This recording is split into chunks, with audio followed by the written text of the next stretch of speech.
Hi, I'm Patrick Perugini with Dynamic Bicycles. Today I'm going to be demonstrating how to assemble the OnBikeShare bicycle.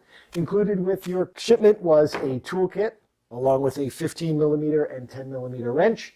The only other tools you will need for the assembly will be a cutting tool and a pair of needle nose pliers.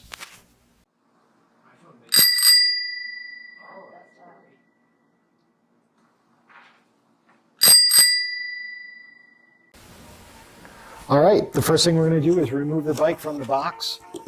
I've removed the staples. I'm going to take the basket out, put it aside, and then I'm going to grab the bike and lift it up out of the box. Put it in front of me, and I'm also going to take the accessory box out. I'll set this box aside. The next thing I'm going to do is take a cutting tool and I'm going to remove all the straps off of the bike. And I'm going to be careful not to cut the tires, but I'm going to take these parts and set them aside. So really the two most important are just removing the front wheel and the handlebars.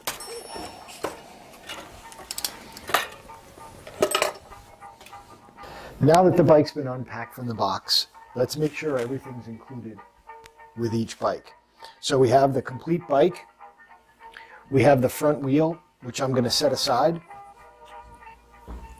We have the handlebars, the front fender, the pedals, the front fork retention spring, and the rear reflector that goes on the basket. Check and make sure everything's included with the bike. And when you're done, we're ready to proceed.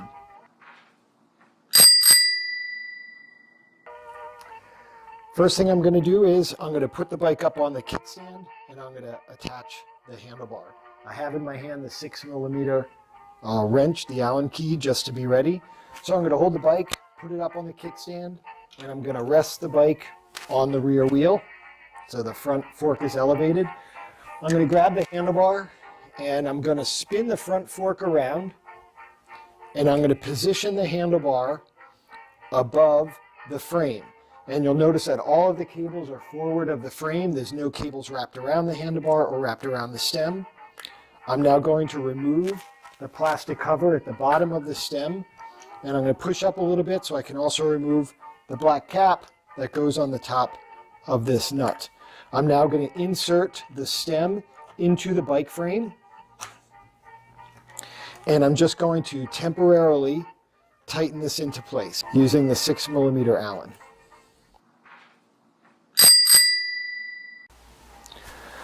The next step is we're going to put the front wheel onto the bike. For doing that, I grab my 15mm wrench.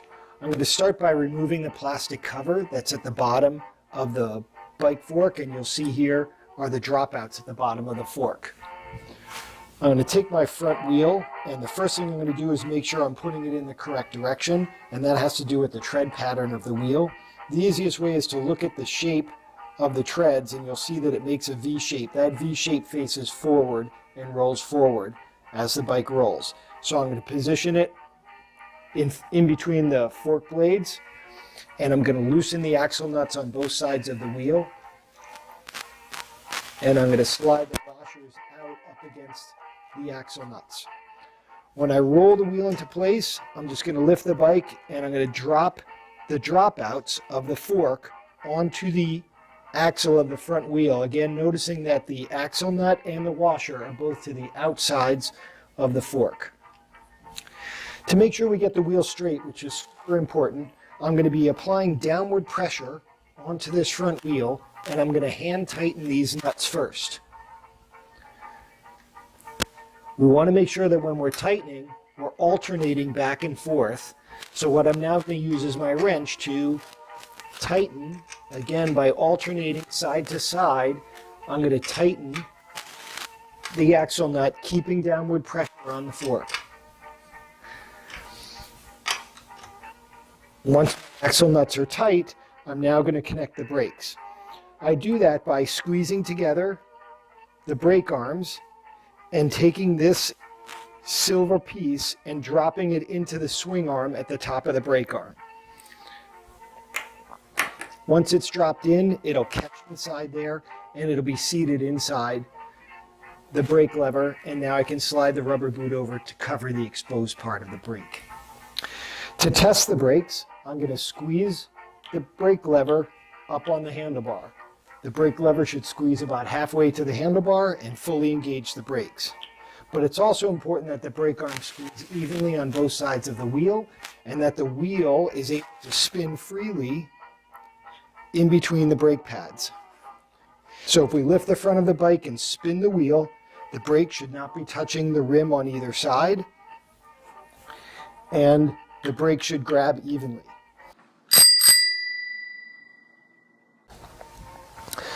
The next thing we're going to do is we now have to straighten the handlebar so it's straight with the front wheel.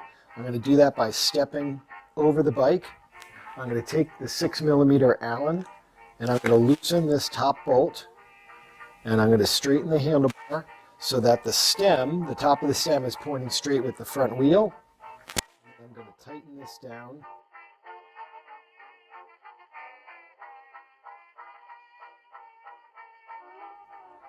Nice and tight with the wrench.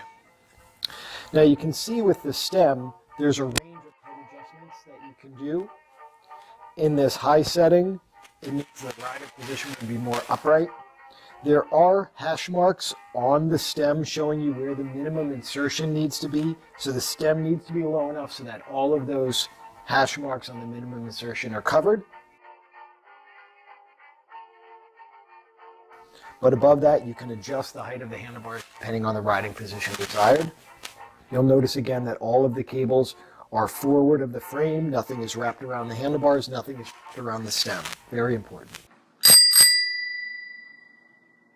The next thing we're going to do is we're going to put on the front fork retention spring. This is optional. You don't have to do it.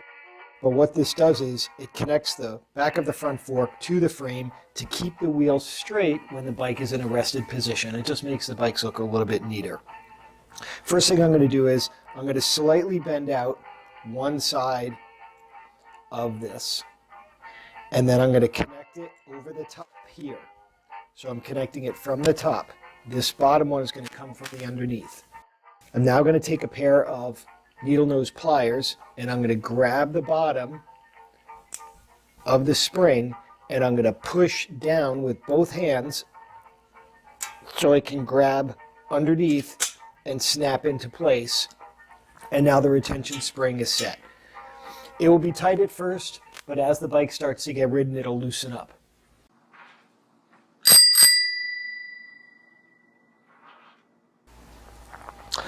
Okay, the next step is we're going to put on the front fender. You'll notice the front fender has legs at the bottom and it has a tab at the top for mounting it. The frame already has the bolts that you need. There are bolts at the dropouts on both sides that use a T25 Torx. And at the top, there's a bolt that goes through with a lock washer with a lock nut in the back, and this is a T30. So to do this, I'm going to be using the T25, the T30, and the 10mm wrench. First, I'm going to remove these bolts from the frame and then just set them down where I need them.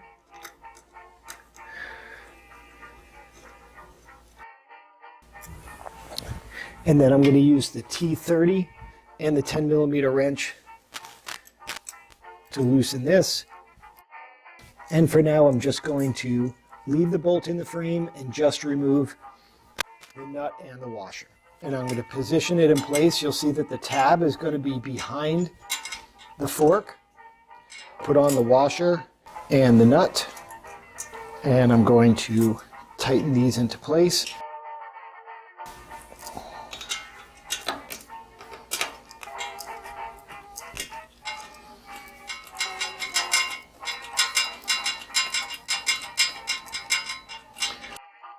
Adjusting the height of the fender, you'll probably just want to slide the fender up towards the top, and then you'll be able to tighten it all the way at that point. And next I'll use the T25, and now I'll connect the legs from the fender to each side of the dropout. The washer will be to the outside of the fender arm. Again, you'll see that the washer is to the outside of the fender arm. And once everything is positioned and in place, I'll just go back and make sure all of the bolts are tight.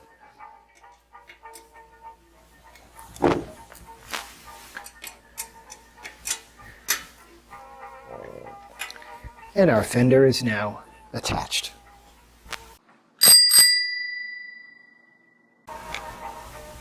All right, so the next step will be putting on the rear basket. To do that, I'm going to leave the T25 on one of the tools, and I'm putting the Phillips head on the other. I'm going to be using the basket and the reflector. I'm going to put the Phillips head and the reflector down for now. I'm going to start with the basket. The first thing I'm going to do is remove the bolts that came on the frame, and I'm using the T25 Torx to remove each of these. So now I'm going to take the basket. You'll see that the holes have been pre-cut into the bottom of the basket, and they'll line up with the holes on the frame. And we're going to put our bolts back into place. And what I'm going to do is put all 4 bolts into place before I fully tighten any of the bolts. Now that all the bolts are in place, I'll just put the final tightness onto each one. Now our basket's nice and secure. I'll next take the Phillips head tool and the reflector with the screw, and I'll just remove the screw for now. The reflector gets positioned on the back. The hole for the screw goes on top. I'm going to position this in place, and then putting the screw through from the basket, the inside of the basket. I'll go ahead and tighten this with the Phillips head. And our basket is all set. The next step is attaching the pedals, and you'll notice as the pedals are packaged, they are labeled R and L for left and right, and it is important that you know which one is which. They do go on the frame differently. So we're going to take our pedals, and we're going to take our 15mm wrench. The right pedal goes on what's called the drive side of the bike, or the right side of the bike as you are sitting on it. And on this side, the pedal to be attached is a traditional righty-tighty. It is rotating towards the front of the bike. So I'm going to hand tighten first, and then I'll tighten up with our 15mm wrench.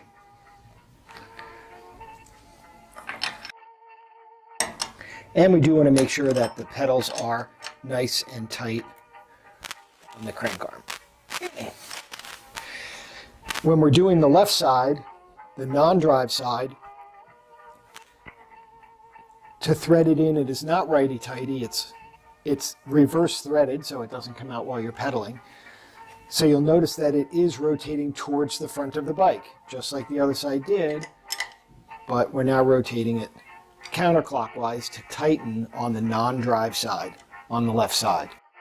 So again, we're going to use our 15mm wrench, and we'll tighten as much as we can by hand and then use the tool for the rest of the way.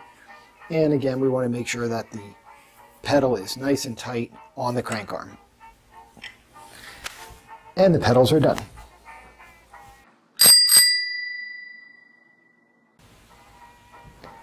And the final step is just adjusting the seat for your riding height. You'll notice that the seat is adjustable. This clamp allows you to tighten and loosen it. And if you need to tighten it even more, there is a knob on the opposite side. The frame is unisex and one size fits all. The frame can be lowered to accommodate riders from 5 feet all the way to riders 6'5". And you'll notice the seat post does have a non-remove feature, so it can't be removed. But in its highest position, it still provides a comfortable riding position for riders as tall as 6'5". For me, I'm going to approximately put it at my hip bone on my waist, and I'm going to tighten it down, and that would be the correct riding position for me.